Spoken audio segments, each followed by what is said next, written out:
There are so many different types of coasters, ranging from great coasters, to good coasters, to okay coasters, and then even some bad coasters. Today, I will be counting down the top 10 worst coasters I've ever ridden. I will also mention how the park could fix up each coaster and make it just a little bit better.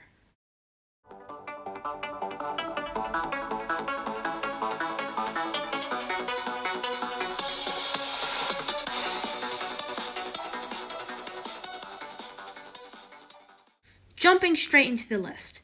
Coming in at number 10 is Grizzly, located in California's Great America in Santa Clara, California.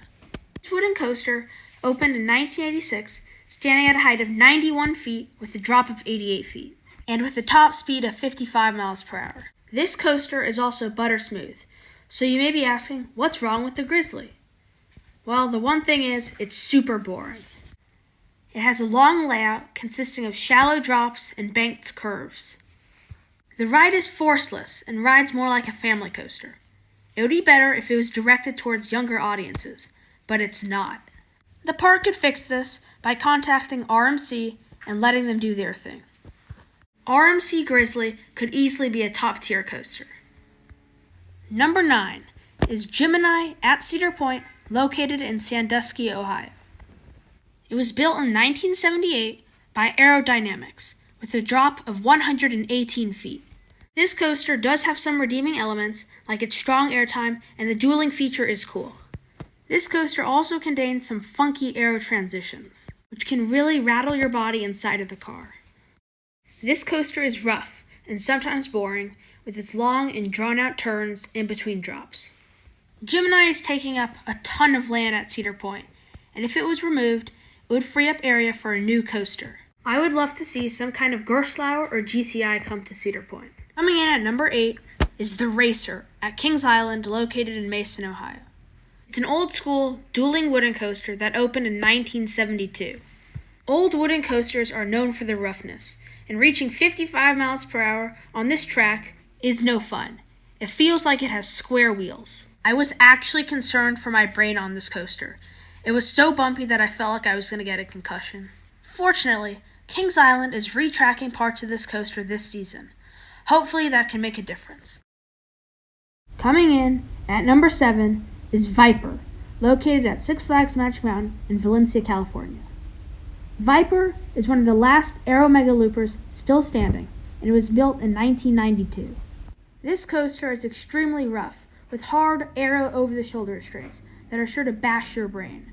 It also contains some weird and janky aero transitions. This ride does have some redeeming qualities though, like great hang time on the batwing and corkscrews, and a forceful first drop. This ride does get a lot of hate, and for once I actually think it deserves every bit of it. Viper would be so much better if the park added new trains with vest restraints. Coming in at number 6 is the Demon at California's Great America. This coaster opened with the park in 1972, and it contains 4 inversions, 2 vertical loops, and 2 corkscrews. This coaster is every bit as rough as Viper, leaving your brain in a pulp. However, it has 0 redeeming qualities. The drop is short, and the inversions fall flat. Despite this, it does have a cool tunnel, and it does have a classic feel. Just like Viper, the Demon would be so much better if the park added new trains with vest restraints. This would fix the coaster's violent headbanging. Coming in at number 5 is Vertigo, located at Kings Island. This coaster is manufactured by Vekoma and is their inverted Boomerang model. I heard great things about this coaster, like how smooth and forceful it was. And I have to agree, it definitely forced me to smash my head into the hard Vekoma over-the-shoulder restraints. Perhaps I just got a bad ride on this or something, but it was definitely not smooth. Hopefully I can make it out again to Kings Island soon and give this coaster another chance. Coming in at number 4 is the Big Apple Coaster, located in Las Vegas, Nevada, around the New York Hotel and Casino. This is the last operating coaster in the United States built by Japanese manufacturer Togo. It stands at over 200 feet tall, but has 2 medium-sized drops, which is probably for the better. This coaster is full of wonky transitions with even a few inversions thrown in for good measure. This coaster delivers no airtime and just meanders around its course. It also has some of the most funky restraints ever put on a roller coaster. It has a lap bar, but it also has weird over-the-shoulder pads, which have no purpose besides banging your neck around. You should spare yourself the $20 it takes to ride this coaster once and head over to the Adventure Dome.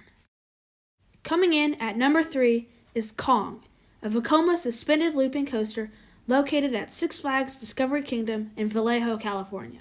There's really not that much to say about this coaster, besides that it has a clone layout and it is extremely rough.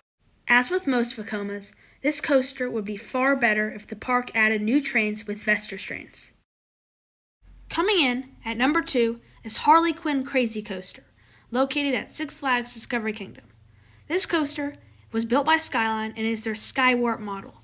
It is often debated whether this actually qualifies as a coaster, but I included it on this list because it's just so bad. This coaster repeatedly runs through a vertical loop with a half twist into another vertical loop with a half twist, also known as an Immelman. This coaster was so rough, despite the fact that it opened just the year before I rode it. Between its boring, repetitive layout and its extreme roughness, this coaster sure does earn its spot on my list. This coaster would be far better if it was in the garbage and replaced by another coaster. This actually happened when the park closed the ride just 2 years after opening it and replaced it with the 4D free spin, Batman the Ride. Coming in as my least favorite coaster and the number 1 spot is Boomerang Coast to Coaster, located at Six Flags Discovery Kingdom. Yes, the third Six Flags Discovery Kingdom coaster to make this list. I still think you should visit that park though, because it does have some good coasters, and you should ride these just for morbid curiosity. Boomerang Coast to Coaster is the traditional sit-down model of the popular Vekoma Boomerang coaster. It has an unoriginal and cloned layout with a backward chain lift into a vertical loop, into a cobra roll, and then you repeat the exact same thing backwards. My expectations for this coaster weren't too high, and I expected it to be rough, but I didn't expect it to be this bad. Just being pulled up the backward lift hill, the coaster already felt super shaky and janky. I almost felt unsafe.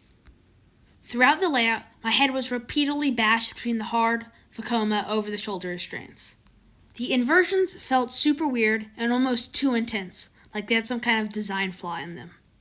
This coaster, because it runs one train, also had one of the longest lines in the park when I was there. Even vest restraints would not save you from Boomerang Coast to Coaster with its shaky ride and janky transitions. I know this was a negative list, and I don't think most of these coasters are really that bad, maybe besides from the top 3. It would make a huge difference if the boring and rough woodies were RMC'd and the rough steel coasters with the hard over-the-shoulder restraints had got new trains with vest restraints. I think if you visit any one of these parks, you should still ride the coaster just to get the credit. Maybe you'll like these coasters better than I did. Let me know in the comments, and remember to like and subscribe.